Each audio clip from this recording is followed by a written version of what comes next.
Assalamualaikum warahmatullahi wabarakatuh. Perkenalkan, nama saya Wanda Nur Fadilah dari kelas 9A. Di sini saya akan menceritakan kisah inspiratif untuk memenuhi tugas ujian praktek bahasa Indonesia. Di sini saya akan membawakan judul Siapapun Bisa Menjadi Apapun. Oke, langsung aja ke videonya.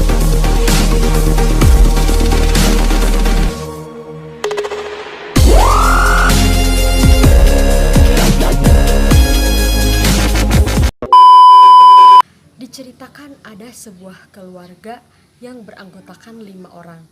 Ayah, ibu, 2 orang anak perempuan, dan 1 orang anak laki-laki. Anak laki-laki ini merupakan anak bungsu dari ketiga bersaudara itu. Mereka jauh dari kehidupan yang sempurna.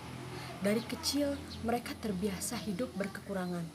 Ayah dan ibu mencari nafkah bersama di kota demi menghidupi keluarganya. 3 bersaudara ini hidup bersama neneknya di kampung. Meskipun mereka jauh dari orang tua, tidak menjadikan mereka anak yang manja. Mereka tetap mandiri bersama menjalani hari-hari. Memang, mereka bukan berasal dari keluarga yang serba ada. Tetapi, bukan berarti mereka harus menghentikan mimpinya. Mereka terus belajar, semangatnya yang besar menjadikan mereka anak-anak yang pintar. Setelah menyelesaikan bangku SMA, kakak sulung dilamar oleh seorang pria yang sangat populer pada masa itu. Mereka memutuskan untuk menikah dan hidup berbahagia. Kakak kedua, yang umurnya tidak jauh beda dari kakak pertama, juga ditakdirkan sama, yaitu menikah setelah menyelesaikan bangku SMA-nya. Nah, pada saat itu, si bungsu masih menduduki bangku SMP. Meskipun tidak ditemani oleh kedua kakaknya, dia terus belajar. Dia tidak pernah berhenti berjuang untuk meraih tangga kesuksesan. Keterbatasan biaya menjadi tembok penghalang yang sulit dihancurkannya.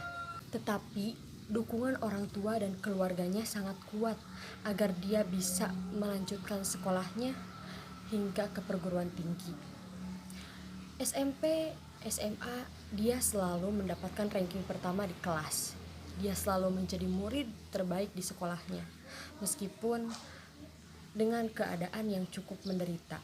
Sebelum lulus SMA, dia selalu merancang keinginannya untuk bisa melanjutkan sekolahnya hingga ke perguruan tinggi. Tetapi keterbatasan biaya lagi-lagi menjadi penghalangnya. Seakan dia kehilangan harapannya. Tetapi dia bertekad ingin mengubah nasibnya untuk menjadi lebih baik lagi. Ibunya adalah lulusan S2, SD dan SMP. Ayahnya bekerja menjual air bersih dari rumah ke rumah. Dan orang tuanya punya mimpi bahwa anaknya harus jadi bos. Si bungsu ini punya mimpi. Dia punya harapan yang selalu dia pegang dari kedua orang tuanya. Tetapi ada saatnya dia menyerah. Hingga pada suatu saat dia bilang, "Pak, jika saya tidak bisa meneruskan mimpi saya, tidak apa, saya akan bekerja membantu Bapak." Lalu ayahnya menjawab, "Nak, kamu jangan seperti Bapak yang hanya bisa menjual air dari rumah ke rumah. Kamu harus lebih dari Bapak. Kamu harus sekolah. Kamu harus jadi orang tua yang ditulis oleh anaknya. Kamu jangan menyerah.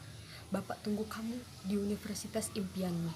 Itu yang selalu dia ingat dan menjadi motivasi untuk dia meneruskan semua impiannya. Rencana Tuhan begitu indah. Tuhan tidak pernah mengecewakan hambanya yang selalu berusaha. Dia yang selalu menjadi murid terbaik di sekolahnya. Dia yang cerdas. Dia yang tidak pernah menyerah. Ternyata dia mendapat beasiswa dari sekolahnya untuk bisa melanjutkan ke perguruan tinggi terbaik di Indonesia. Tidak terbayang begitu bahagianya.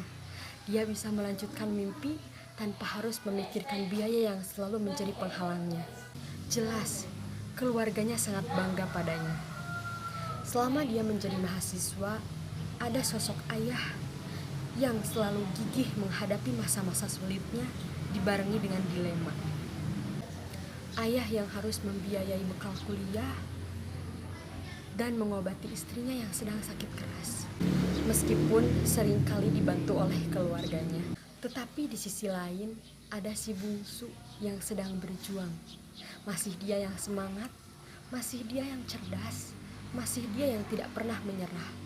Hingga pada saat skripsi, dia pernah bilang ke dosennya, "Pak, saya ingin lulus di bulan ini." Dosen itu bertanya, "Kenapa?" Lalu dia menjawab, "Satu kesempatan beasiswa, saya ingin menjadi lulusan terbaik di kampus ini." Melalui proses yang panjang dan perjuangan yang cukup melelahkan, dan ya, keinginannya terlaksana karena dia memang sangat gigih dan optimis. Tidak lupa juga doa orang tua dan keluarga. Saat wisuda, ada momen yang dia lihat seolah perjuangannya selama ini terbayar. Kenapa?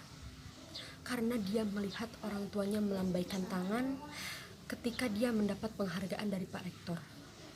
Ini bukan masalah prestasi, tapi seolah mereka bilang, "Terima kasih. Anaknya berhasil menjadi lulusan terbaik, mewakili ribuan dari fakultas kampus ini." Mimpinya tidak berhenti di situ. Dia berniat akan mengadu nasib ke Jakarta. Dia diterima di salah satu bank swasta Jakarta. Tetapi pada saat gajian pertama, tangga kesuksesan yang sudah di depan mata, hal yang tidak diinginkan pun terjadi. Ibunya harus meninggalkan dunia untuk selama-lamanya. Setelah mengetahui hal itu, seakan-akan dunianya hancur. Impiannya pun terkubur. Tidak ada lagi sosok ibu yang selalu menemaninya, sosok ibu yang selalu ada. Tidak ada lagi surga yang harus ia jaga. Semua pun berduka. Mereka kehilangan harta yang sangat berharga. Tetapi setelah semuanya normal kembali, si bungsu bangkit untuk mewujudkan mimpi. Dengan kehadirannya ataupun dengan tidak kehadirannya, hidup harus terus berjalan. Dia kembali bekerja. 1 tahun masih di tempat yang sama, lalu dia dipindahkan ke pusat dan dinaikkan jabatannya. Disinilah puncak keemasannya. Dia selalu mendapat penghargaan dari setiap pencapaiannya. Berawal dari karyawan, kini dia menjadi direktur di sebuah perusahaan ternama Jakarta. Tentu saja, semua sangat bangga padanya. Dia berhasil mewujudkan mimpinya selama ini.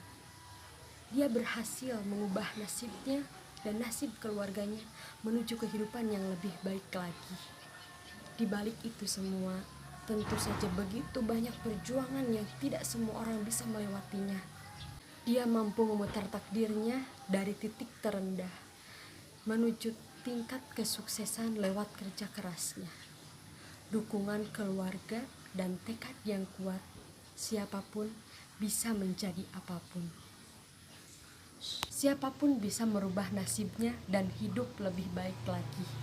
Darinya kita belajar bahwa sudut pandang yang positif dalam menyikapi keterpurukan bisa mengantarkan kita meraih peluang kesuksesan yang lebih besar di masa yang akan datang.